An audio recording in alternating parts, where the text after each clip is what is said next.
38A, Section 18 through 25, and pursuant to Chapter 20 of the Acts of 2021, an act relative to extending certain COVID-19 measures adopted during the state of emergency. The public are able to attend this meeting either in person or via the alternative public access. Members of the public may watch the meeting live on Channel 18 or watch and/or participate in the meeting hosted in Zoom. The meeting notice provides necessary instructions to join the meeting via Zoom. Please note that audio, video, and screen sharing functions will be disabled for all attendees. You may request to participate by using the raise hand function. All right, do we have anybody? You got them all here. 6, 7, we're all here. Okay, so we don't have to do a roll call.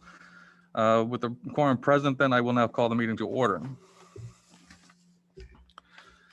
And our first order of business is for Thursday, January 20th, 2022, Yarmouth Conservation Commission. The first order of business is a continued notice of intent, continued from January 6th, 2022 for SE 83-2306, Jeffrey and Beth Fanara, trustees, 116 Mayflower Terrace, Yarmouth.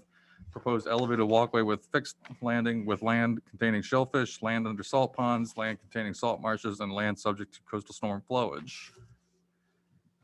Mr. Chairman, I'd like to recuse myself as I was not here at the 1/6/22 meeting. All right, so let the record show that Pat has recused herself. And I think that's Mark, right? Mark, are you there? Maybe you have to unmute His him. hand is raised. He's coming in. We hear you.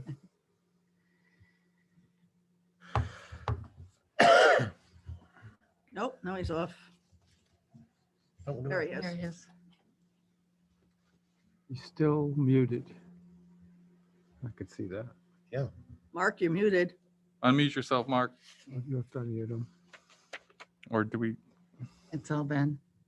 Oh, it's all Ben who's doing that. Okay. I'm doing this. There we There we go. Okay. Can you hear me okay? Last time I had a problem with my mic. Yeah, we hear you. It's coming from, Okay. coming from there. It's not coming Okay. from- I want to start off just by saying that I have 5 other hearings tonight with you guys. None of them have a DEP file number. I also have to be in Dennis promptly at 6:15. So the plan here is to get as much through my projects as possible by 6:15. I'm going to zoom over to Dennis. I should only be about a half an hour, and I hope to get back to you guys before you're done for the night. But after 6:15, take everybody else, and I'll come back on as soon as I can. If they're missed, but if I can't get back on for some reason, then whatever we don't get to tonight would have to be continued for a file number anyway. So they would just be continued to February 3rd. Okay, we got you.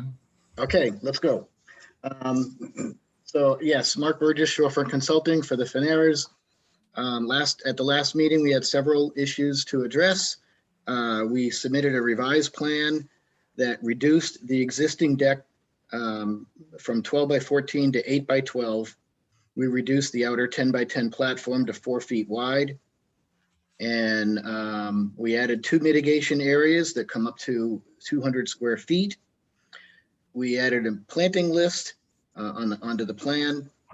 We changed note 12 to reflect the new landing dimensions.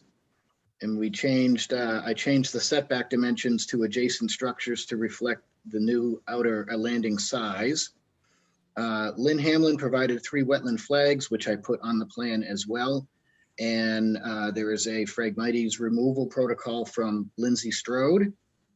And I think we covered everything. There's pictures in here that show you where the wetlands flags were or are, and where the mitigation areas are. Those are on the plan too. So my hope is that we've addressed all of your concerns, and I'll answer questions. Okay.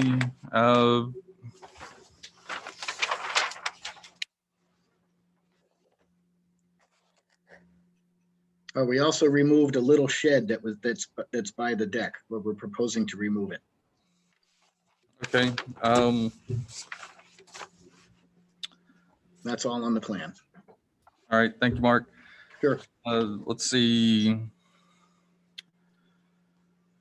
We did talk about from the last meeting, just so I want to remind everybody, we did talk about, or the last time this was open, We did talk about raising the walkway 6 feet above the marshes. That is not, it does not appear that you've done that. The other question was about the vacated deck. Did you say that in your introduction? I may have missed it, but are you replanting or are you naturalizing where you took that portion of the deck away? I think naturalizing over there because we have 200 square feet of mitigation elsewhere on the site. Okay. And as far as the height question goes, none of the docks that have been done in Dinah's Pond, they're all at 1.5. I mean, they're all at 5 feet pretty much to mean high water, which is exactly the same as the dock that just got the certificate of compliance next door. So that's elevation 7.9 is the deck elevations. And that's typical of anything I've done in Dinah's Pond at this point, with the exception of 72 Mayflower. That was only a 3.5 foot wide dock. If you looked at it, Kelly and I looked at it from 36 Mayflower, and it's only 3.5 feet wide. It's at the right height that you guys wanted. It's actually 6 inches lower than the dock at 122. It still looks like a skyscraper. So I know while Division Marine Fisheries continues to whine about this increased height, John Logan's report, as I said before, doesn't really allude to the fact that he has enough proof to make this determination, because there aren't that many docks at that 1.5 to 1 height or with grading and things like that. So while I respect his opinion, there's just not enough data or regulations. No town has changed their regulations, to my knowledge, to meet the DMF requirement. And I can tell you that I get a ton of feedback from clients and neighbors when docks start to get too high. I was out there during the storm surge this week, and the dock at 122, the water was almost up to the backside of the BVW, actually. And now that was newly put in. You guys saw it. The marsh is rejuvenating. All the other docks on the pond that have marsh under them are fine. So I just don't see the need to increase the structure, increase the pile length, and all of that to go up that height. In the future, moving forward, if we get significant data that proves his theory, I'm all over it. But I just don't see that the data is there, and I don't think we should react before the data is available. My opinion.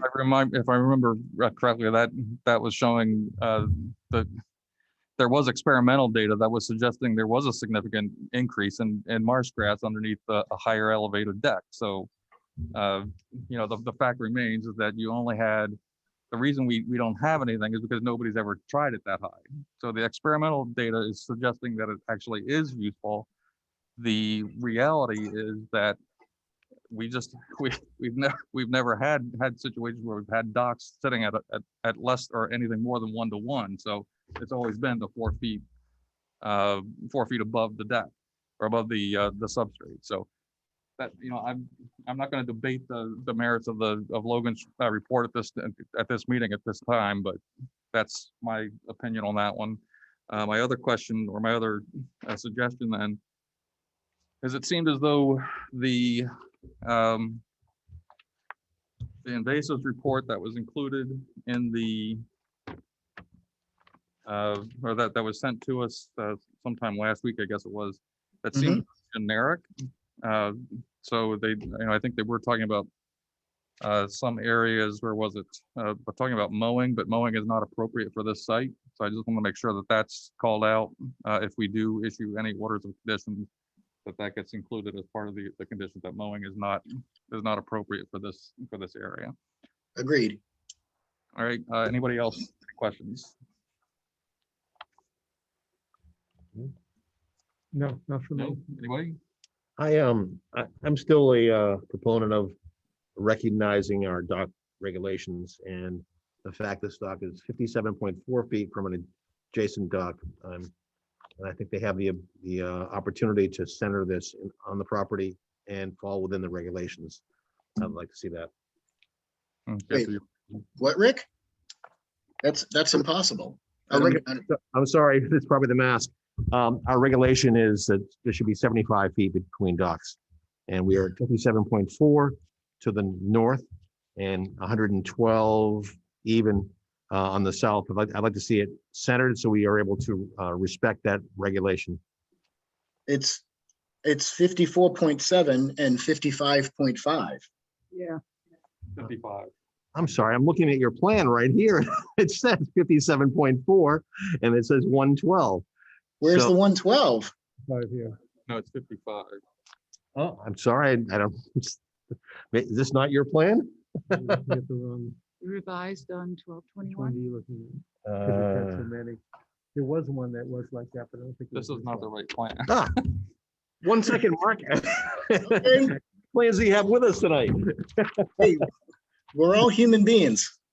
160, 54.7, 55.5. then it's a bigger problem. You know, we're not even close to the 75 feet.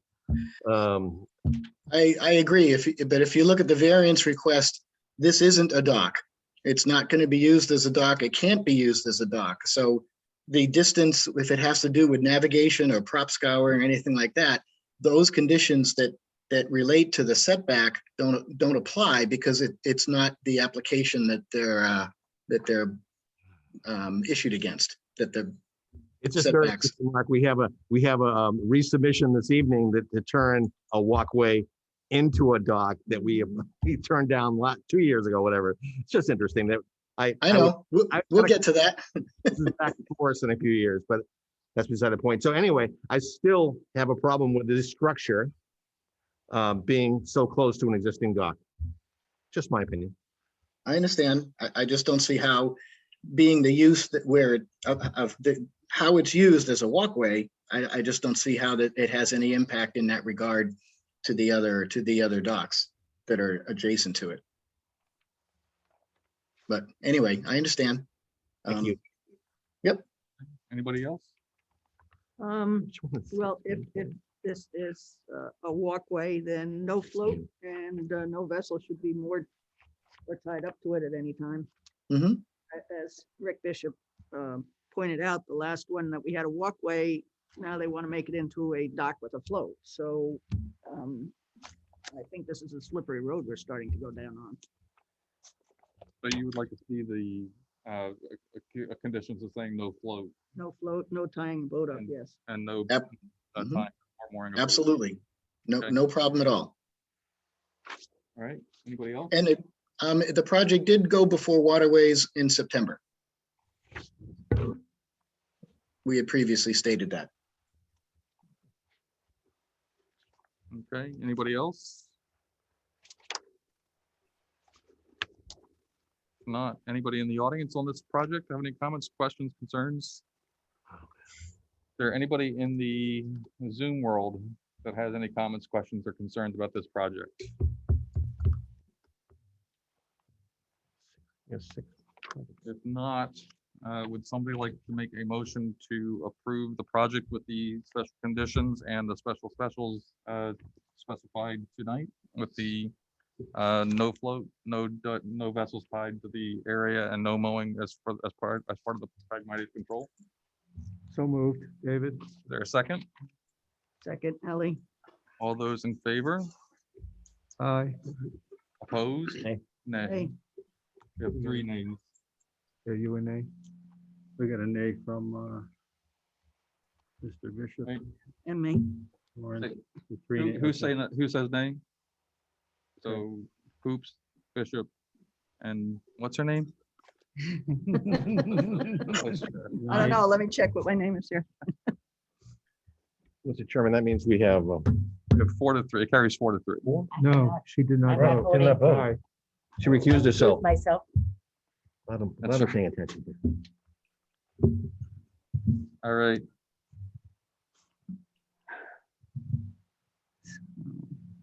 Okay, I'm going to change my vote. I will vote in the positive. So we have 4-2, is that right? Okay. All right, that one carries. Oops, put that in there, please. Thank you, Ed, and thank you, everyone. You make a second on this? There we go. You have 2 signatures on this one.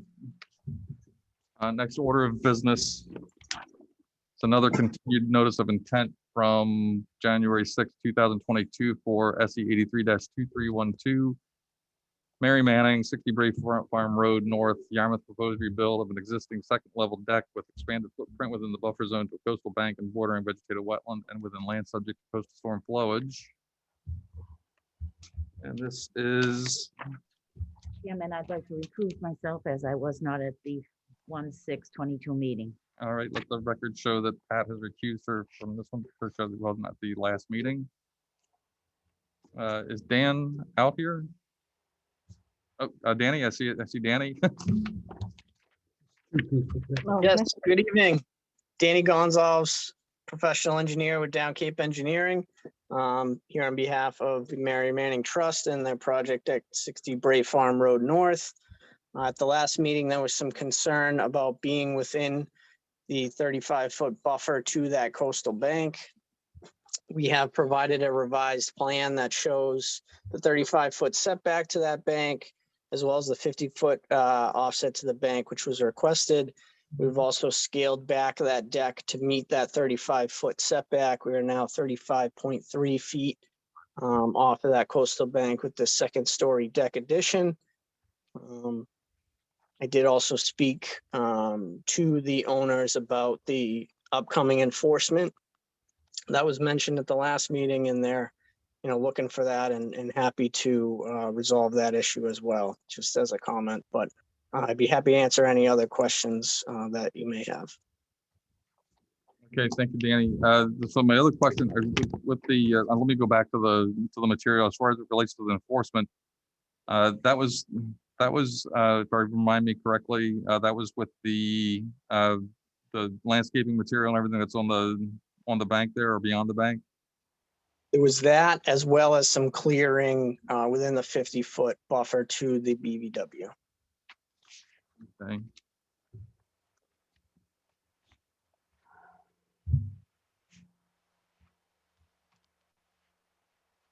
All right. Well, I'm going through some more things here.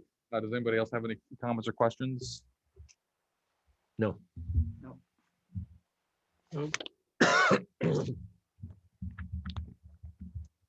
Okay.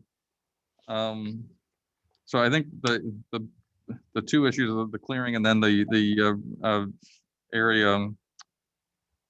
I think based on I was out there briefly, so I didn't get a real good look at all of this, but I think based on what again in discussions with Kelly, I think we could allow that to go forward, the project to go forward. I think we do need to handle the clearing and coast or the landscape material. And I think what we could do is they would remove it. They can go ahead and issue a revised plan within 21 days of this date that shows a no disturb zone along that coastal bank line where you're beyond that coastal bank line where you can allow the rest of the area with a note that allows the rest of the area to revegetate with no further activity in that area. If you could just show that on a revised plan, then I think we could put it all to bed and we wouldn't have to worry about an enforcement issue then. But that again would require a new revised plan that we would receive within 21 days. 20 days would be more preferable. Yeah, that's not a problem. I mean, we can get that plan to you probably next week rather quickly if you wanted to kind of wrap this whole thing up. There was some discussion at the last meeting and keeping matters separate, but if all it takes is a note and some, speaking with the clients to make sure they get that landscape debris removed and to leave the rest of that buffer zone alone and let it renaturalize, I think that's a reasonable request. I just would like some clarification again. So you're talking about from the coastal bank north or what line? exactly would that be? We could install maybe even, if you wanted a small split rail fence or some kind of, demarcation at that area, if that would be, if that would appease you. Yeah, I think we'd be looking for that line, the area beyond that, the coastal bank line, that's there. You where you have the coastal bank being shown. Yeah. If you put a line there and the area beyond that, as the area allowed to revegetate naturally with no further activity in the area. Yep. Do it. Okay. Okay. And that's also to understand, just so you understand, we have to have that revised plan showing all of that within, again, hopefully within 20 days or so. So we still have time to issue the order. And just Yeah. Yeah. Revised plan with that note within 20 days is not a problem. okay. And just so we'll drive it all home so everybody's on the same page. If we don't get it within the 21 days, then on the 21st day, we would issue a denial for the entire project. So it's really important that we get the plan with those changes specified as quickly as possible, right? Sure. Okay, is there anybody in the audience? Any comments on this? Anybody in Zoom land who has any questions, raise your hand electronically. I don't see anybody. I don't see anybody. All right, would somebody like to make a motion to the effect to approve with a revised plan showing the no disturb zone and a condition that the area beyond the coastal bank line be allowed to revegetate naturally with no further activity in that area? So moved. Is there a second? Second. All those in favor? Aye. Opposed? Carried unanimously. Who was the second? Thank you very much. David was the second. So I don't need that anymore.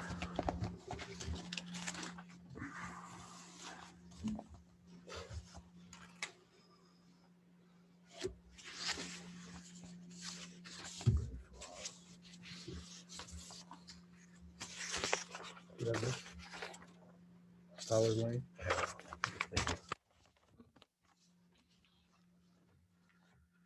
And there are 2 signatures for this one.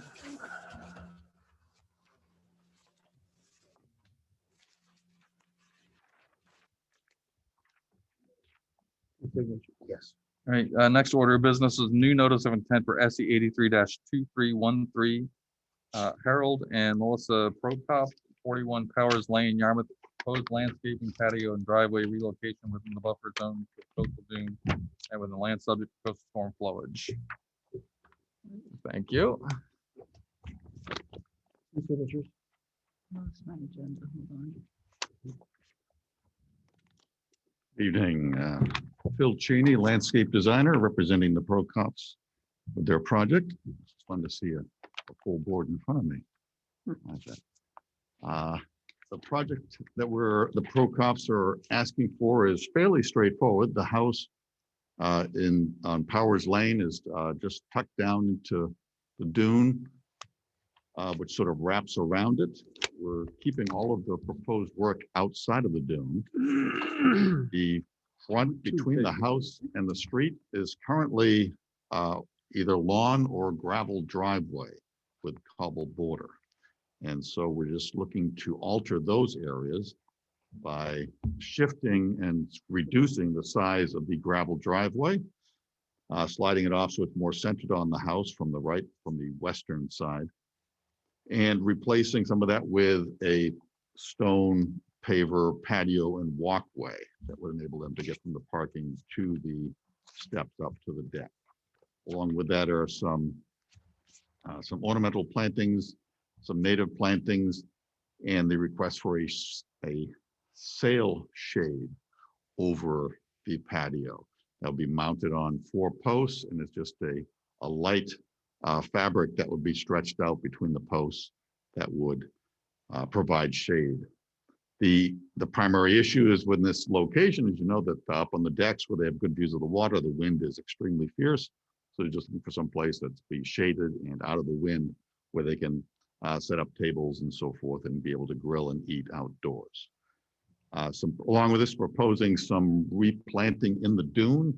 You see some bayberry, some serviceberry, and a number of native perennials on the east side, really trying to just augment the vegetation that's in the dune now. There's some bare patches here and there where some beach grass would be added where needed. Occasional bittersweet popping up in spots. In general, it's not too bad, but they would like to control that as it appears. I think that covers the bulk of it. You may have some questions for me. Okay. All right, Bill. So as I did mention this to you, so you probably not, shouldn't be a surprise, but first of all, I think Kelly was mentioning that she felt that the whole area is actually dune, and I would tend to agree with her on that. The way it should be delineated as a dune, including where the house is actually sitting. Typically, we don't allow hardscape on any of the types of properties that have been limited to the except for the minimum required for like installing like a parking facility, that sort of thing. So I would have a hard time supporting the project as is, because there are parts of it that would be less cumbersome, but I think certainly with the pavers and everything, they would all have issues in terms of impact or alteration, especially as it relates to inside the velocity zone. It wouldn't allow for sedimentation, or and it would probably become projectiles in a real velocity storm event. So, but I wouldn't be able to approve it. But I'll turn it on to the rest of the board and see if anybody else has any comments. I have a question about the shade. Mhm. I know you said it's windier up front, towards the water, but it also can be pretty windy down there too. Is that shade removable or? Yes, that's the intent. It's not the kind of structure that you'd want to leave the shade up on a Okay. regular basis, something you'd put up when you're in use and be taken down, because yes, that would be my biggest fear. I too agree. I do agree with Ed. I'd like to see if you're going to do any, is to keep the present stone gravel driveway material rather than put pavers down. I think pavers in that area can be dangerous. That's right. Just Donna Marie, can you show the photograph of the southwest corner where the, Is that this one? see, can't tell yet. Yeah, that'll do it. I feel like, Phil, there's some inconsistencies in the plan you've shown. You don't show the walkway paralleling the staircase, and it ends at this point here where it looks pretty clearly to me that there's been some excavation of the dune, which is a big problem. And so in addition to what Chairman Hoop said, I have similar feelings. okay, is that back on the sound side of the It's the walkway? southwest corner of the property, which, Okay, yes. all right. Oh, perfect. Thank you. Okay, there we go. You can tell there's been some excavation there. It's all pretty, I don't know if that's excavation or just wind scour. well, usually that's kind of smooth. That's a pretty sharp edge. Anyway, that's just Yeah, my I- opinion. Sure. I would suspect that was a homeowner coming back after the winter and finding part of the walkway covered and Yeah, shoveling stuff back is what it looks like. But yeah, I'm ignorant on that. And again, I was focused on the front portion of the Sure, property, so I understand. I wasn't even paying attention to whether there was excavation in back. Right, but typically the plan would show a walkway like that, and you don't show that. Okay, I see what you're saying. Just the, it is there. It is, this is. That's the walkway you're talking about? That's not that's the stairs. That's the stairs. That's the stairs. that's just some on-grade wood slats that you're looking at? Yeah. But that's the staircase. Oh, good. Yeah, I missed that. Thank you. All right. Yeah, I apologize. I wasn't even looking in the back, so I didn't No pay worries. much attention to that. Okay, anybody else? Pretty much covered everything that I had. Yeah, I agree. Just to clarify, for pavers, we're thinking about large stones, not small, like brick-sized stones. So, I mean, less of an issue as far as becoming projectiles. These would be pretty heavy and low profile. I mean, to be honest, I'm surprised how we allowed them to put that big a parking area to be in, to be honest with you, but somebody must have been good.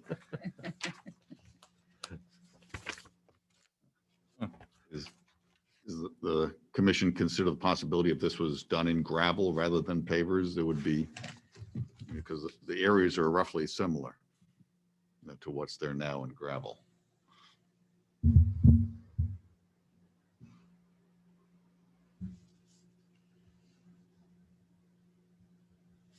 I don't know. I mean, I'd have to. It's all hardscape in the velocity zone, so I'm not real keen on that. But So it would be primarily just moving it around at that point. Yeah, I'm calling for a 60-foot increase, which we could probably eliminate if necessary to keep it zero.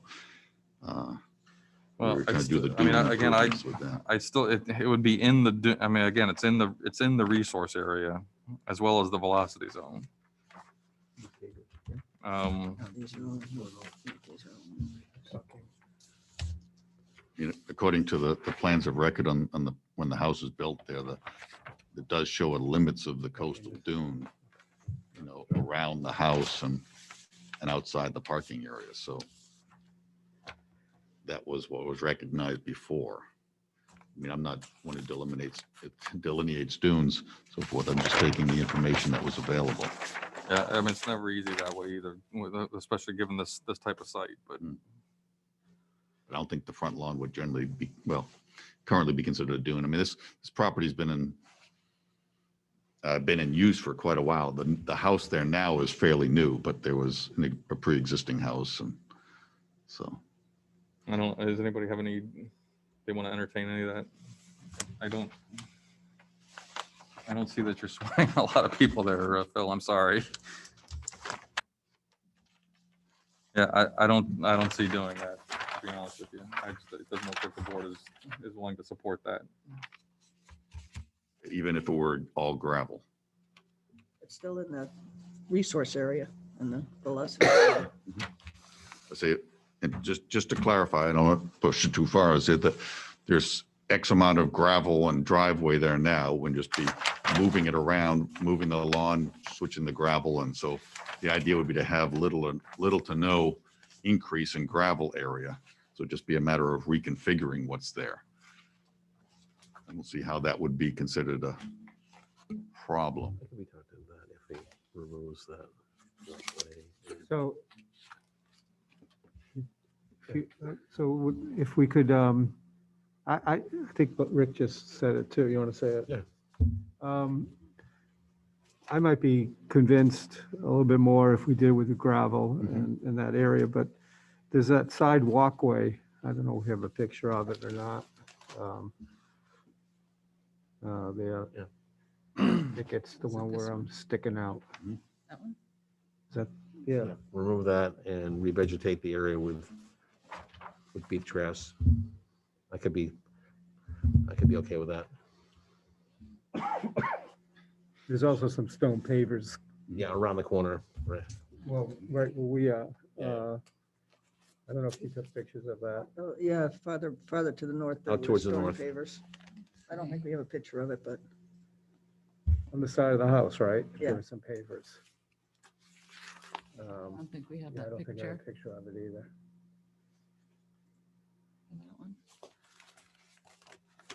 for that one. But if you go, from the driveway to the, on that side. to the opening on the side was where the Have a pavers were. sort of an extension of that wooden walkway, you're Yeah, saying? towards the driveway, there's some pavers there that should be removed.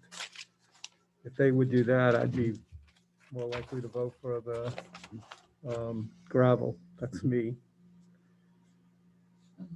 Mr. Chairman, Since you're just really moving gravel, I mean, you're not really moving anything, there's gravel there already. Right, it would be, But if you did that and revegetated that area where the walkway is. okay. Mr. Chairman? Yeah. Yeah, Paul. given some of the comments and all, and not to overcomplicate things, but would it be advisable to have a revised plan presented to the commission? Because it sounds like, we're talking about pavers alongside, you're talking about gravel in a big area, that type of thing. It's just a question. I'm not saying that's what I want. Just want to know if there would be a requirement for that. All right, so you've got to be very careful, okay?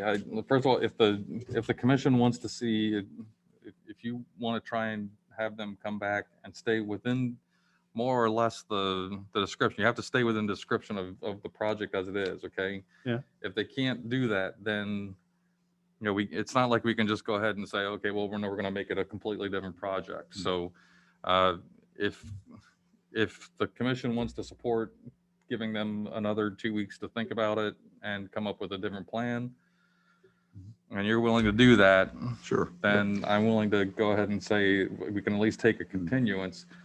But I'm also going to warn you that there's no guarantee. Okay. Understood. If you change it too significantly, then we would have to automatically deny it just because we'd have to go back to this original plan. All right. Okay, right. So I'd like to clarify then what we're discussing is the idea that if we came back with a revised plan that showed gravel throughout the paver areas, and we showed the wooden walkway removed and replaced with native vegetation, that then maybe there would be a possibility. Is that what the board is saying? Yeah. Or at least the majority of the board? Yes, at least two of us. I think so.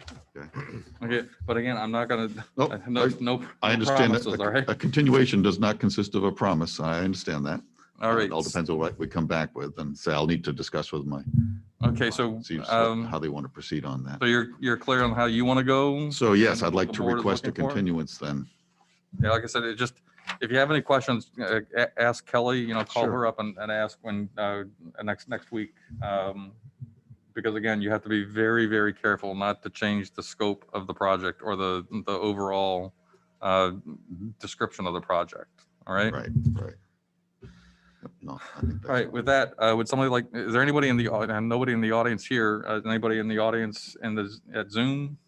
No. Would somebody like to make a motion to continue this project for a revised plan? Is Do there we a have a second? date? What, So this is going to February 3rd, right? February 3rd? Who seconded that? I did. Okay, thank I you. will. February 3rd. February 3rd? Yes, second, first, motion and second. Is there, all those in favor? Aye. Opposed? Thank you, Unanimously? Phil. thank you very much. Don't sign it, but just pass it down. Would you like me to stay so you have someone to talk to out here? Now we'll get by quicker.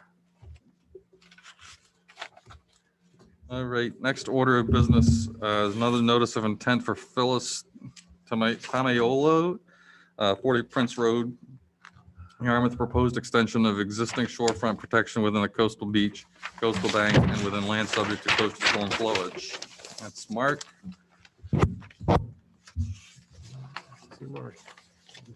Prince Road.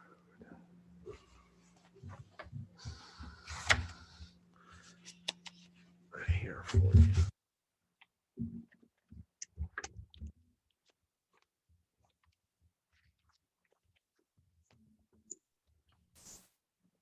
There we go.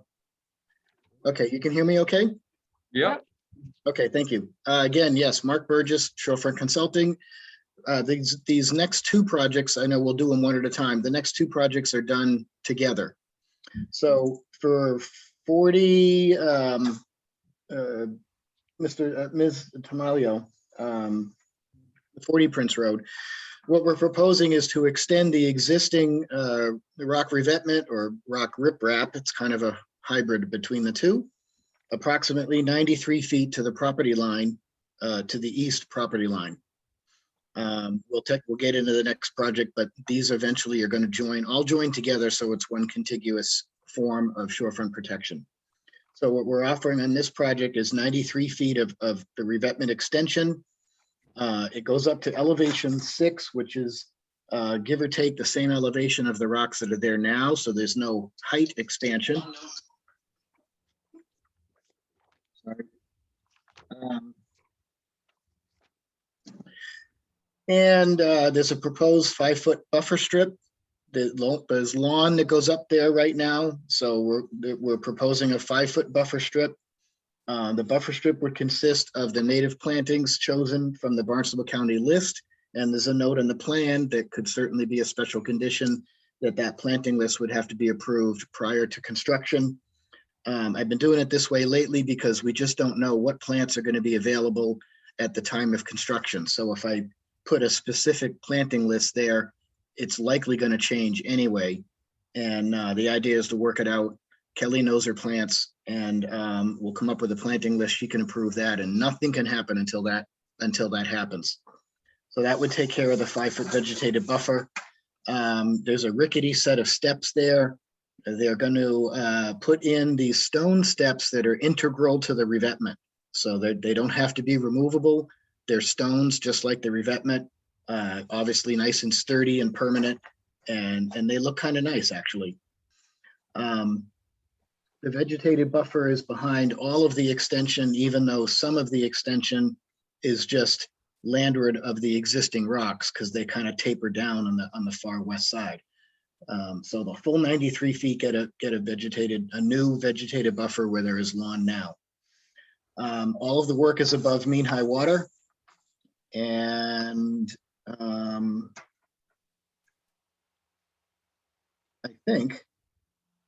think that will be it for this one, and I'll address. So access is noted on the plan. Since both of these projects are going to be done together, the adjacent project will be done first and back up.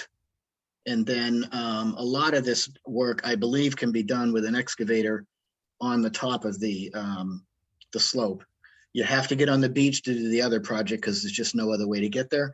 But once they get back on this property, I think that all of these rocks, because it's a small revetment, it's not a huge thing. It can be all done with an excavator from the top of the slope. So with that, I'll answer questions. Okay, so your contention is that the coastal bank is functioning in terms of purposes of flood control because it's supplying sediment to the coastal beach. Is that right? And providing buffer? It's definitely eroding. Yes, that was the concern that they had, that they've lost several feet of beach in recent years, which will certainly only continue. It is a pre-78 house by a lot, and so they are afforded protection. They are afforded this kind of protection by the regs. Okay, I mean, I would certainly go along with that. Then we should probably do a finding as to that effect, that it's providing sediment. The reality is, I mean, I'm looking at the project, and I'm just not convinced that you investigated soft solutions first. And I mean, I know in the past you've said you prefer the revetment because it's long term, but given the site conditions, given the fact that you really haven't shown that there's a major erosional problem that's threatening the house, and the fact that you haven't even tried any soft solutions would tend to make me believe that I would not support this project. So, but I will let the rest of the board make their comments known first. Anybody? Well, correct me if I'm wrong, isn't this, even though the house was built before this was put in place, he has to show that the house is in danger from this erosion, correct? And this says that was not Right, provided. they are afforded because they predate the act. They can actually put the coastal engineering structures up. But again, you are also right that they need to show that there's some sort of a threat to the house, which I don't think is being shown at this point. Yeah. And I think that they also need to show the the fact that soft solutions are not working or cannot work under these circumstances, and I don't think they've shown that at this point. So. Okay. Anybody else, Paul? That's the only. Yeah, part. I would agree with you that they have to, that it would be advisable to attempt soft solution, look into that possibility, and also present information about the danger to the house. Anybody else? Comments? I agree. All right, anything further? Mark, you want to need any further on that? Yes, of course. In the alternatives analysis, I did look at soft solutions. There's many different things you could try. Of several concerns is a budget and how many times you disturb the beach before you get a successful solution. So when I look at fiber rolls in this location, there's the slope is fairly vertical. You're going to have to cut back a little of it to put this in. But it's a north fetch. Now, at a really, really bad storm, all of this is underwater. So there's no wave action against this coastal bank because the property is 2 to 3 feet below the flood elevation. So we're not talking about that. Day-to-day activity isn't supposed to reach the base of the bank. But any storm surge, any high tide like we had this past week, and a north wind, there is enough water depth and enough fetch that you're not going to be able to keep the fiber rolls covered. They're going to biodegrade that much quicker. And eventually you'll be replacing this, which means getting machinery back down there again, disturbing the vegetated buffer, disturbing the beach. So because there's an existing permitted and licensed revetment on the property already, the extension of it seemed the most practical way to do this once with the least amount of impact and certainly the least amount of repeated impact. And frankly, by the time you spend the money on the fiber rolls, they're about $50 a linear foot per row. So if you put 6 rows of fiber rolls here, that's about $300 a linear foot. And they're going to either have to do it all over again 6 or 7 years from now, or we'll be coming back to you with this solution because the fiber rolls will fail at this site. Even if they're maintained, they will fail. They're going to suffer premature life. So that's why, after looking at the different soft solutions, why we chose this to extend what's there, because it's a one set deal and it's expensive enough without having to repeat it again. All right, well, I don't buy any of what you just said. First of all, number one, I don't think, first of all, just so you understand, cost is not something that we have to consider, that we have to consider. That's not a consideration in our determination. So I know. So, you know, I know you know, but you keep raising it. So I'm gonna. Well, but it's certainly, you asked me, how did I reach this decision? And for the applicant, budget certainly is a concern. At least I'm going to say for some applicants, it's very much a concern. So it does play into my analysis of what to do out there. The last thing an applicant wants to do is spend $50,000 or $60,000 and then go and do it again 5, 6, 7 years later. You're yeah. all you're doing is you're sitting there saying, "Oh, these are possible things that we can do," and you're not even looking at the full alternative. You're talking about putting fiber logs in, and that's it. And there's other things that you can do as well. You could do planting. You could reduce the lawn area. You could do a variety of other soft solutions that you don't seem to be worrying about. And it's not saying you need to sort of think about it and like, oh, I don't want to look at it because it's going to cost money and it may not work in the long run. You're supposed to be looking and proving that they aren't working, that the soft solution hasn't worked or it can't work. And so that's the difference there. I understand, Ed, but from the applicant's point of view, they've got to spend a certain amount of money to prove that it fails. And all I'm trying to do is reduce the middleman so that they don't have to waste money to try to prove that the solution isn't going to work. That's all. And I'm respectful. I understand what you're saying.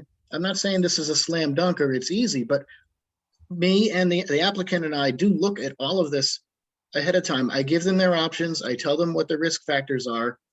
This is what we came up with.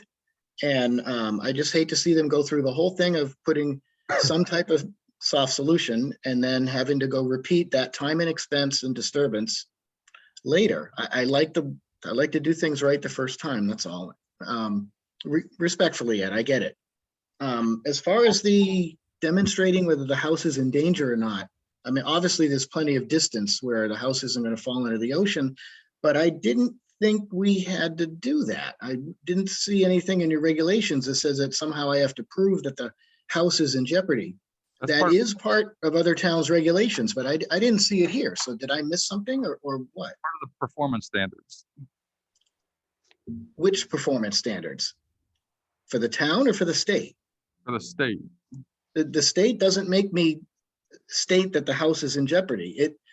For instance, the town of Wellfleet has a very nice regulation that says that, yeah, we get it. You can put a coastal engineered structure in here because of the DEP regs. The DEP regs don't have anything that says we have to prove that the house is in jeopardy, only that we can't do it prior to August 10th of 1978.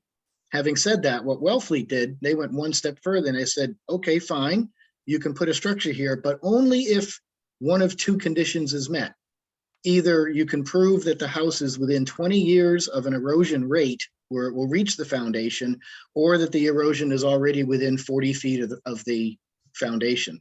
So they covered that by giving their local criteria a benchmark to go by. But I apologize if I missed it, but I don't see that in the state regs. I've never had to do that for the revetments that I've done. And so I think it's under 310 CMR 10.30 section 3 subsection B. The applicant demonstrates that no method of protecting the building other than the proposed coastal engineering structure is feasible. Can you give me that section again, please, Ed? I think it's 310 CMR 10.30 section 3 subsection B. 210, I believe that's what it is, 0.2, but don't 237. hold me to it. 10.2 Well, through 10. obviously I'll take a look. And we do have to continue this anyway. So obviously I need to go back to the applicants, but All right, so Mark, there's other people who want to ask, so ask okay. questions. Okay. So Mark, just for the record, we have many projects in the town of Yarmouth that we've developed a soft solution to this type of project. It's worked very well. There've been some in high velocity areas. So again, I absolutely agree with Chairman Hoops that we need to look at the soft solution much more carefully. Having stood on the property this past week during a northeast breeze, to have that at the same time of extra high tides is very unusual. So, and then when we were there, the water was probably 10 feet from the shore. So I really would ask you to take a look at the soft solution. Okay. I'll revisit it with the applicant. Absolutely. So with that, I guess, if anybody else doesn't have any questions, then obviously I'm going to request a continuance to at least February 3rd. But hold on, it's like we can't if the idea is that you want to come back with a soft solution now, Yeah. instead of this, then your only option would be to withdraw and refile with a new notice, because it's changing the description of the project. Oh So, man, that means paying the filing fees again and everything. If it's still shorefront protection, but a Mark, different type. You were supposed to demonstrate that there is no other feasible way to protect the building, and you haven't done that.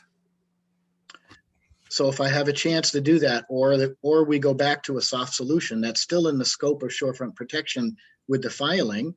Why would I have to refile, Ed? You want to demonstrate that, but that's what I'm saying. I don't know how you're going to demonstrate it because you haven't tried anything. So if I revise the scope of the shorefront protection to a soft solution, isn't that staying within the scope of the project, and we can just revise the plan accordingly? It's a different project. I don't think it is. I mean, personally, I think it's a different project at that point. It's a different type of work that's being described.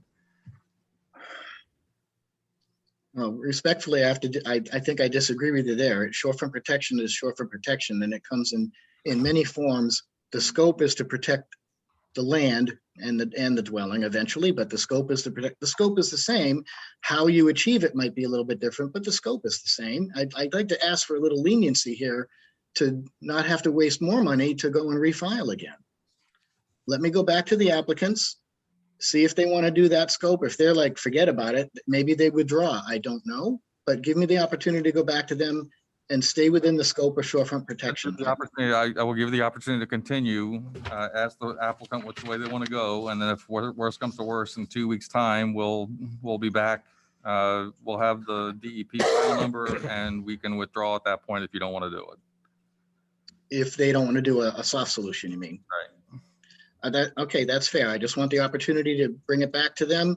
Maybe I can't do a revised plan between now and then anyway, so. Well, we're not asking for a revised plan right now. I think you're just looking to see whether or not you can, if you even want to consider a soft solution, but. Agreed. Okay, so I will go back to the applicants. We'll have an answer for you on or before February 3rd, and then we'll go from there with a revised scope plan change. Okay, and then my only other question, or the only other comment I'm going to say with this, and just, it's not necessarily specific to this one, but it's for any projects you're bringing forward. The idea of just saying proposed 5-foot wide vegetative buffer, you need to come up with plants. And I understand there's an issue in terms of supply, but you need to put plants together and assume that that's what you're going to go with. If you need to make a change at the time, then that's fine. You can come and talk to the conservation administrator about making the change for certain things that you can't get. But the idea is the commission is supposed to be reviewing these types of planting plans. So I think you need to at least make an effort to put a planting plan together that's going to make sense.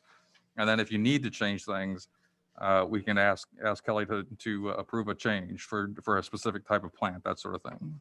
Okay, fair enough. That's fine. All right, do I have a motion to continue this to February 3rd?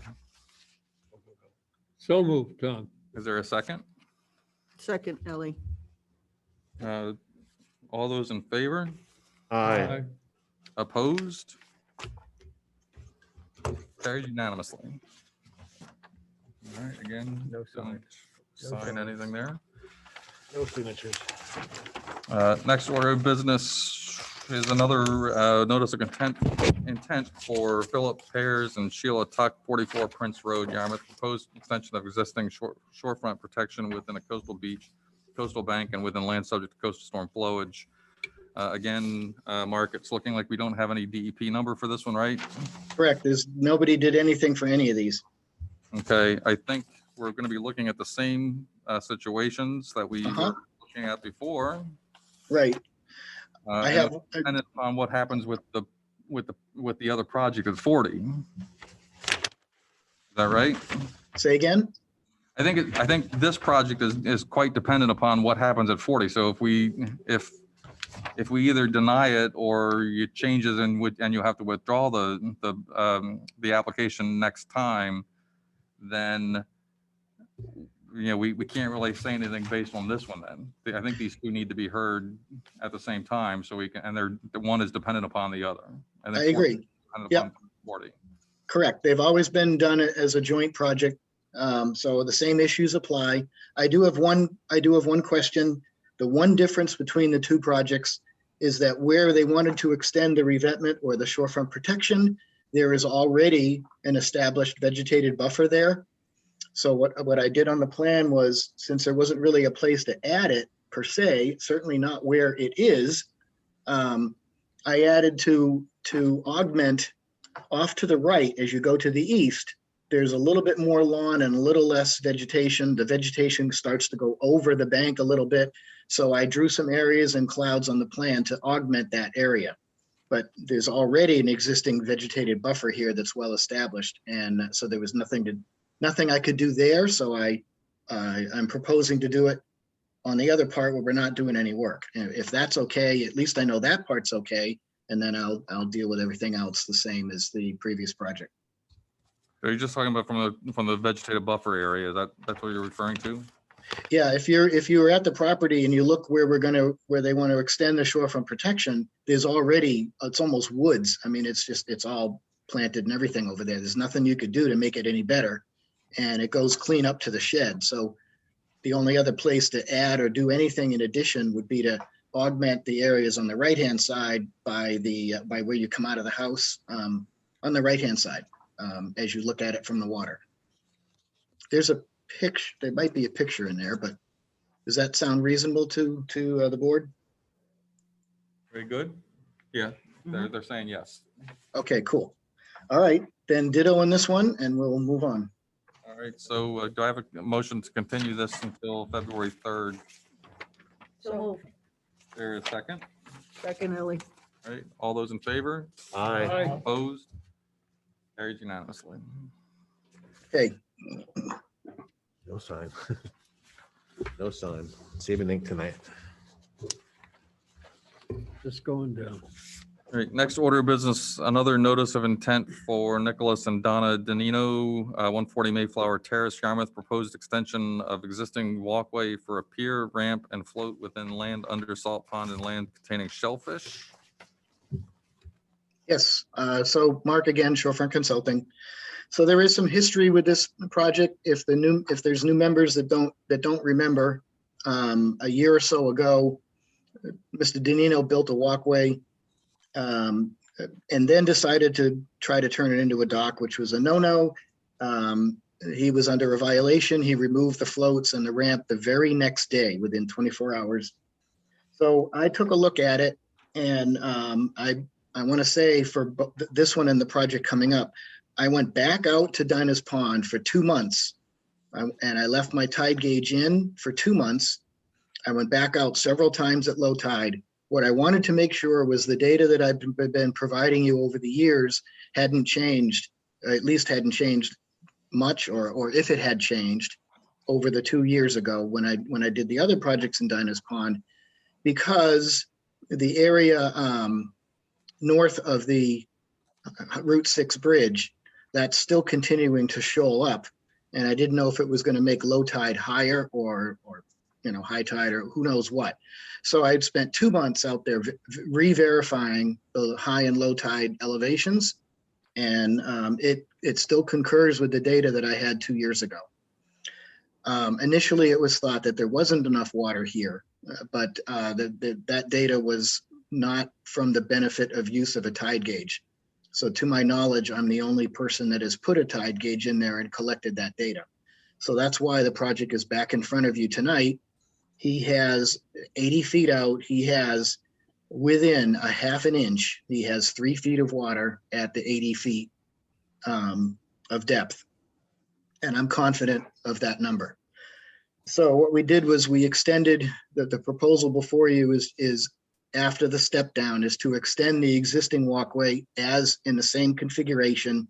I believe we have 2 9-foot spans on the pilings, and it'll still be fiberglass pilings just like it is. It's just going to be extended out, and the same ramp and 2 floats that were there before illegally, obviously are proposed to be put there legally.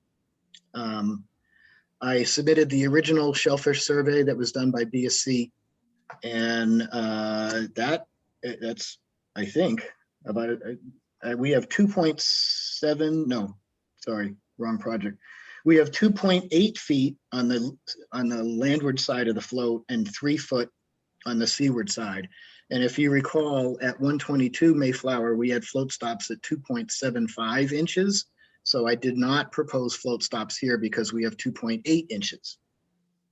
Other than that, I think I can address, there was a time of year restriction from DMF. And they had their constraints about barges. That was their only 2 comments for this project. So with that, I'll answer some questions. All right, so again, there is no DEP file number for this one, so it will have to be continued for the notification or for the file number. Yes. There's also 2 other issues that are currently outstanding. There are 2 open orders for the house and for the existing walkway. And so those two need to be closed out with a COC. And Kelly was particularly concerned, especially with the order for the walkway. So I would not be in favor of approving anything until the COC has been granted for both of those, until we've closed everything out with the COC for that. Okay, So you need to deal with those issues. If you want, I think we can go to the rest of the commission and see if they have comments or questions about this as it goes to the more specifics of the project. Mhm.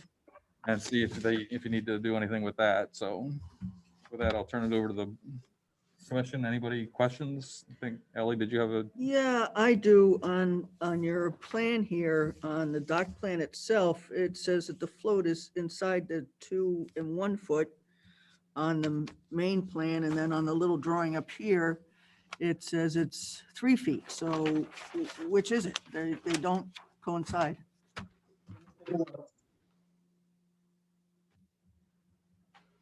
Okay, so where are you talking about? I'm guessing you're saying, can you say that again? Because I couldn't hear you. I'm sorry, what, could you restate your question? I've got the plan in front of me now. It gives you the depth of the water. It shows the float between the -2 and the -1, yet on the drawing of the proposed float, it says it's at 3 feet. So those don't coincide with each other. Yeah, they do, because the -2 and -2, -2 and -3 or -1, that is the elevation in NAVD 88 datum, not, and so the 3 feet is at mean low water. Okay. Okay. Mhm. And if that sometimes has been a little confusing, if you want us consultants to put all of the plans just in mean low water datum, we can do that, but they always start at NAVD 88. All right. Okay, That explains that. That's all I had. no worries. I'm gonna have to ask, because I apologize, I don't know the answer, but I thought we always did dock projects in mean low water, didn't we? Yes. Isn't that what our regulations ask for? It could be mean low water. I can't remember off the top of my head. Yes, but that's what we've always done. So we avoid these very same confusions. So anyhow, I think Mark, typically we ask for mean low water for dock projects, especially as it relates to floats and things. So All the ones I've done up here have all been the same datum. let's argue. No, Nope. if that's what it, I don't remember what your regulations say for your plan submittals. I've always been doing them in NAVD 88, and I give you the low tide elevation, which was in this case, what, 0.3 or something? And then we go 3 feet from there. I'm happy to change. I didn't know. Anybody else? No? Just amazed that we go from a non-conforming application to a conforming one. Right, I gotcha. All right, so we're looking to continue this. There's nobody in the audience. Anybody in Zoom? I don't see anybody. We're looking to continue this hopefully until February 3rd. Yes, and I apologize. I wasn't aware of the open orders. So I will address that with Kelly to see what she needs to close those out.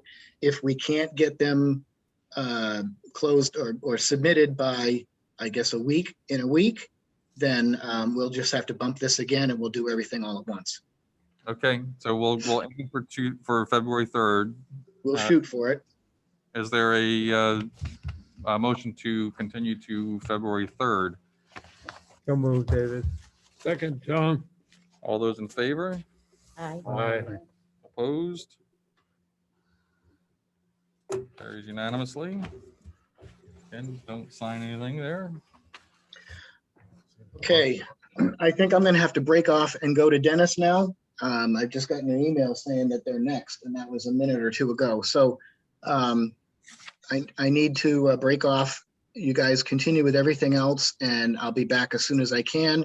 And if I'm not, then I will see you for the rest of these projects on the 3rd. Okay, so if we don't see it, we'll continue until we finish, all right? Yeah, do whatever you can to hang on as long as you can. Don't close it. But if you're absolutely done, continue the other. I got 2 remaining projects, right? And just continue those, and I'll see you on the 3rd. We'll see how we go. All right, thanks, Yeah. Mark. Thank you. Okay, so the next one was Thomas and Lisa. Why? Yeah, Thomas and Lisa Dwyer for 160 Mayflower Terrace. Yarmouth proposed reconstruction of existing pier ramp and floats within salt marsh, land under salt ponds, and land containing shellfish and land subject to coastal storm flowage. All right, so this again is one of Mark's that he's going to be requesting. So we'll put this off until the end of the evening. Okay, So we'll hold on that one. Next order of business is another notice of intent for Patricia Jenzek, 11 Swordfish Drive, Yarmouth, proposed reconstruction of existing bulkhead within land under the ocean coastal bank, land containing shellfish, and land subject to coastal storm flowage. That's also Mark. And this is, what that? That's also Also Mark. Mark. Oh, that's also Mark. Okay. So we'll delay this one. And then another notice of intent for John Patrick Python and Julia Lohman, 31 Grist Mill Lane, Yarmouth, proposed raise and replace of a single-family dwelling with elevated foundation, new driveway, and alterations to existing septic system within Riverfront area buffer zone to salt marsh and land subject to coastal storm flowage. That is Stephanie Sequin. I believe that we have some issues here. So we are going to actually, is there anybody here? Stephanie's not here? No. No? Anybody else in the audience with this? All right, so what we will do is we will continue this until, Mr. Chairman, Julia Python is here. That was the name. Yes, She is listed as a John Python. John Python. No, it says Julia. Julia, It's Julia Python. That's the wife. bring binoculars. so is there somebody here for that? I see them as a participant, number 2 on the list.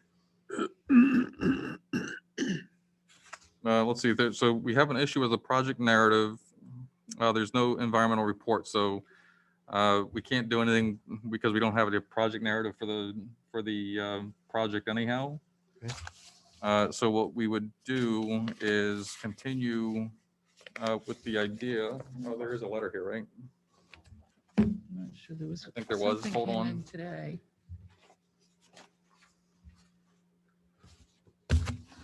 Yes, I knew. Thank you for reminding me. Phew, glad I remember. So a letter from Stephanie Sequin to Kelly dated today. Or no, sorry, yesterday. No, today. Good morning. I understand the hearing on this project will be continued to the meeting on February 3rd. I will submit the requested information to you by January 27th. So again, Stephanie is familiar, understands what she needs to do within terms of the narrative.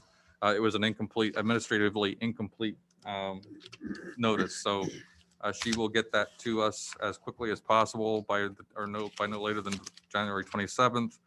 And we will see everybody back here again on February 3rd for that hearing.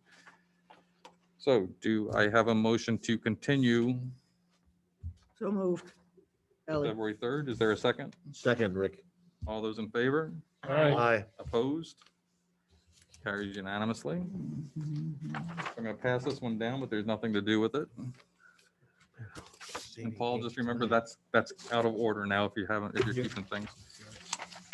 All right, next order of business is a stormwater management permit application continued many times, but most recently from January 6, 2022 for SW 2021-002 Evan Cohen 125 and 133 Route 6A Yarmouth, proposed redevelopment of an existing commercial site, including parking, drainage, and septic improvements. Existing building at 125 to be converted to a doctor's office. Existing at number 133 will have minimal improvements, including new utility connections. And I believe we have another. Continuation. Oh, I'm sorry. No, we don't have a thing, but we will have to continue this because I've got notes here. We are awaiting a response to the peer review comments that were just issued. So we're waiting for comments coming back from Dan as it relates to the stormwater hearing. So do I have a motion to continue this to February 3rd? So moved. Is there a second? All those in favor? Aye. Opposed? Carries unanimously. No Nothing to sign. sign. Mr. Chairman, is there a limit to the number of items on our February 3rd meeting? Yeah. I think I'm on vacation. Not we should all feeling take a- very well. That's And what so we said if we all about take a tonight. vacation, you're still gonna have to deal with it one way or the other, so. Let's see, this is a request for an extension to an order of conditions for SE 83-2184 32 Mayflower Terrace, Pier Ramp and Float in Dinah's Pond, Yarmouth. This is an extension request from Mark.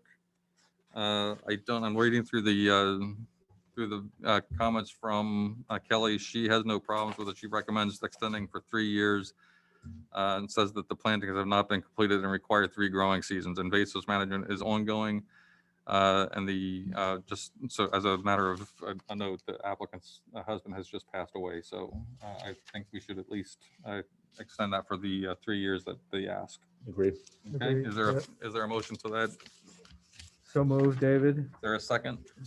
Second, Rick. All those in favor? Aye. Opposed? Carries unanimously. All right, and now to the great. I'm going to hold on to this one. Oh, no, I'm not going to hold on to this. I'm going to issue this one. So we're going to sign one page for the extension request. Hope she can read these. Maybe I should go home and just write it out. So this one is for 355 Great Island. So, A request for. oh, this is a continuance, right? Yeah. All right, so why did we even show up here tonight? I That's what I'd know, like we to got know. like 20 something things on the agenda and it's only been an hour and 15 minutes. Our chairman is so efficient. That's right. Can I- All right, so we're moving on to certificates of compliance. This is You're continued right, But I was too when I was. here. COC request from November 4th, 2021 for SE 83-97, 355 Great Island Road, West Yarmouth. There's a note or a letter in the file from Dan Ojala on behalf of the applicant. I would like to request a continuance to February 17th, 2022 meeting for the above referenced matter. The related Yarmouth Waterways meeting originally set for January 12th was postponed until February 9th. So do I have a motion to continue this certificate of compliance request to February 17th? So moved, Tom. All those in favor? Nobody seconded it yet. Oops, sorry. Second, Ellie. Second, Ellie, thank you. What is this? This is SE 8397. Okay, got it. SE 83-97, okay. All those in favor? Aye. Opposed? Carries unanimously. No sign. Thank you. No signage. All right, Just moving.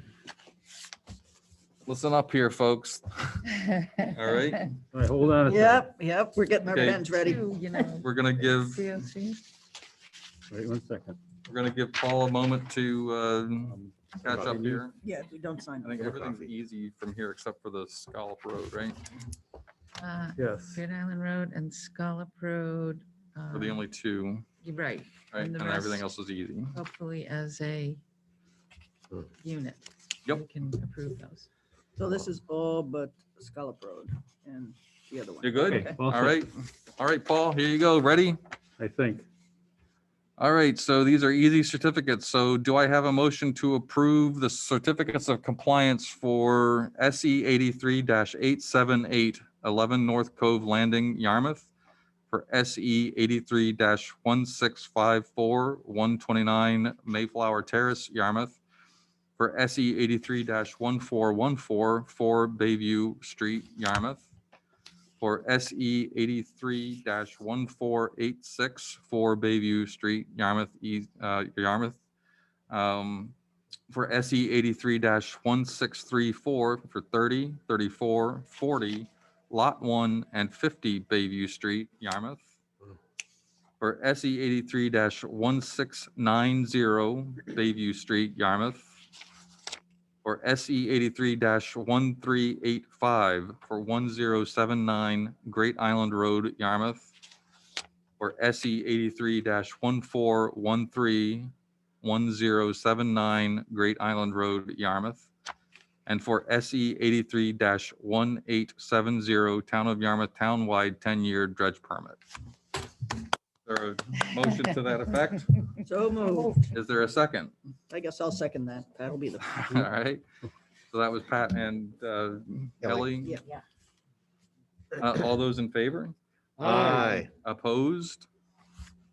Carries unanimously. All right, so now what we're going to do, folks, is we're going to start sending these things down the line. Or would you rather? You have, I have to fill out the paper, so you can send them down or you can hold on. They have to be signed, right? yeah, so these all have to be signed. Do you Then want send to? them down.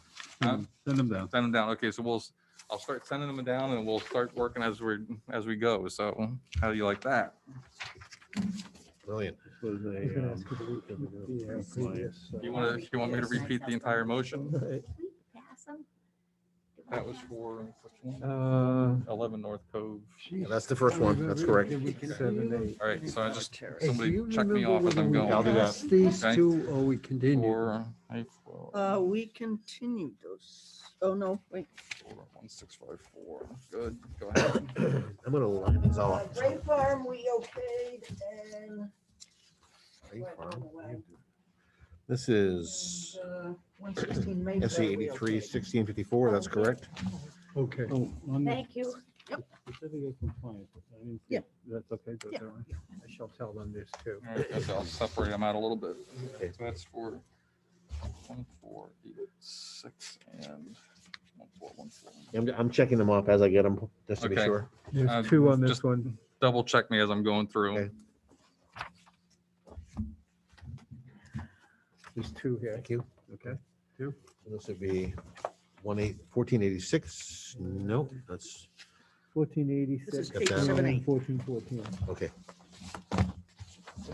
Thank you. Okay, and then 1634. This is 1654.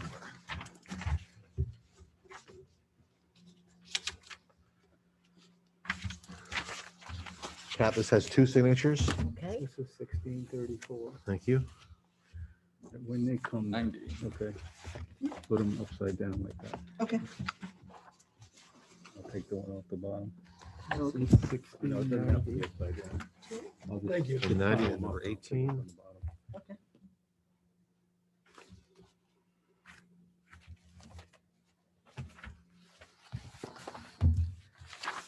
I don't know how that sandwich school system has operated since Paul's out of there, you know? Very well, I Two of bet. them coming at you. There's Yeah, 2 that'll be here, really. 1385 and 1413. Thank you. That's right.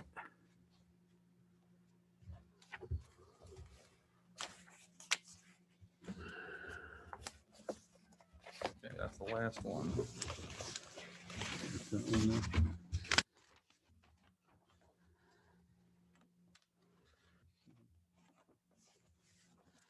All right, that was You have 2 here, Pat? Who's the last one? 1870. 1886.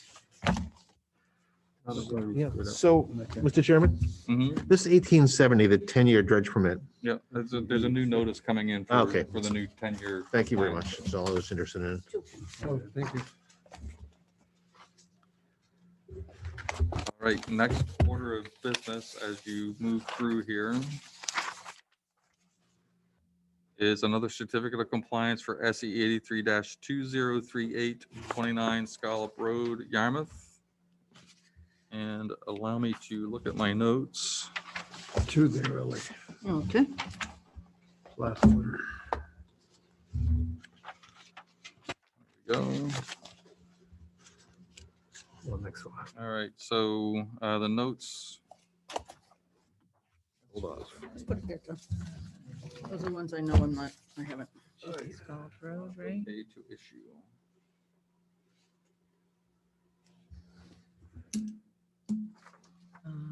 Oh, because the, I'm thinking so fast that growing season. I'm not spelling right. As long as you know it. Sunday through Saturday. I don't know if physically I'm up for it, but I'll find out. All right, so with Depends on the wind condition. How many With goes. 29 Scallop Road, the COC request, the area was cleared beyond the work limit line. It has been replanted prior to the filing of the COC request, but should wait at least another growing season before issuing a COC. So additional plantings will also be required as some areas have been left bare. So we can go ahead and let them go ahead with their certificate or their occupancy permit. We don't have any issues with that, but they should require at least one more year to come back with the COC request in a year's time after that second growing season, so we can see, and after some of the other things have been, additional plantings have been made. So we should be denying this COC request at this time. Right. And so I would ask that somebody make a motion to approve the COC. So moved. Is there a second? Second, Tom. All those in favor say aye. Opposed? Nay. Yay. Hey, Okay, carries unanimously. We have to do anything about the Denied. occupancy permit? What's that? Do we have to do anything about the occupancy? No, that's something, isn't that what you guys Okay. do in building, right? In the building department, Right. sign off, right? Yeah. Do you actually have to sign off for the CO, for the certificates of occupancy? Does she have to do that? Yeah. Okay. but Yeah, we'll we handle don't, that. we don't Yeah. have to do that, so We'll take care of that. it's one thing that we don't have to worry about. All right, so there's nothing there other than to No record the sign. recording No, slip. We denied it. That's right. All right. I'm gonna have a problem here reading this. Let me read it to you. that is denied, so that's Scott Road. All right, so this is for enforcement. It's continued from December 16th, 2021 for 60 Camelot Road, unpermitted vegetation removal within the buffer zone. It wasn't signed. We have a letter It's denied. from the homeowner to the Two pages. Yarmouth Conservation Commission. My husband and I would like to apologize for our error by lowering the vegetation on or in behind our house at 60 Camelot Road. After purchasing the property is when we walked down to the marsh and we're totally in shock. Had we known earlier, we would have made it be their responsibility. But now if it was left up to us, my husband is retired military, 88 years old, and when we see a problem, we automatically fix it. The marsh and a half of the wooden boat, a lot of flower pots, several plastic chairs, broken glass, an umbrella table, and broken umbrella. Most disturbing was at least 50 or more large black trash bags of household trash with really who knows what inside. There were all kinds of small debris along with the large that had been cutting chunks and left in the marsh. After many man hours and money to clean out the marsh, we know that the vegetation is healthy now. Because we live in Savannah in the winter, we are hoping to express through this letter our desire to cooperate and be respectful of the commission. So I get the impression, does everybody get the impression that they're willing to go along with the enforcement order? Indeed. All right, so with that, then, do I have a motion to, got my notes first. Issuing. Yeah, do I have a motion to issue the enforcement order? She's asking for recommending a site plan with wetland delineation, revegetation plan for 35-foot buffer zone and any BVW. I have a motion to the effect to issue the enforcement order. So moved. Is there a second? I guess I'll second, he'll move. Okay. All those in favor? Aye. Opposed? All right, carries unanimously. Rick made the motion. David. We are seconded. moving on to approval of meeting minutes. We are actually tabling the meeting minutes for January 6th until February 3rd. Do I have a motion to that effect? Is Aye. So moved. there a second? Second. All those in favor? Aye. Opposed? Carries unanimously. Did I miss something? Other, huh? Is this on the Mr. Minutes. anymore? No. I missed that's them. been pulled off for now. Okay. Who made that? I'm sorry, who made that motion? Pat. And then I think David seconded. Okay, thank you. I don't remember. Any other business not reasonably anticipated? No. No, Kelly had nothing. I've got nothing. Do I have a motion to adjourn? Oh, Oh, is I'm Mark, sorry. Mark not back yet? Not back. Mark, are you back? No, he's not back. No, he's not. So what time is it? 6:30? 6:32. 6:32. Okay. Well, I'm sorry. I'm not going to wait around. Just Is there thought a- you should double check. No, well, thank you for keeping me honest there. Is there a motion to adjourn? So moved. Is there a second? Second. All those in favor? Aye. We stand adjourned at 6:32 PM. Oh, I'm sorry. Just to, as again, Yeah, as he'll get for it the to you. record, He'll get it. we are continuing Right. Thomas and Lisa Dwyer, 160 Mayflower Terrace, and Patricia Drenzak, 11 Swordfish Drive for Yarmouth. And They're both in 32 the audience too. Mayflower. Ed, you've 140 got Tom Mayflower Dwyer. Terrace, right? Tom Dwyer is. Mr. Chairman, Oh, yeah. Tom Dwyer is in the audience, and so is, He's not representing himself, and I don't know. All right, Mr. Dwyer. he said he's not representing himself, so he's just listening in. Does he want to speak? From Tom Dwyer to all panelists. Yes, I am He's good. here, but not something. Oh, thank you. Thank you very much. Okay, so everybody understands then these two matters are going to be continued to February 3rd. I think also To the tree for. There's another one, right? 83-2184, 32 Mayflower Terrace. Moved. Yes. Marks as well. Which one? 2184, 80. page 9. That is Oh, the stuff. sorry, I'm looking at the notes.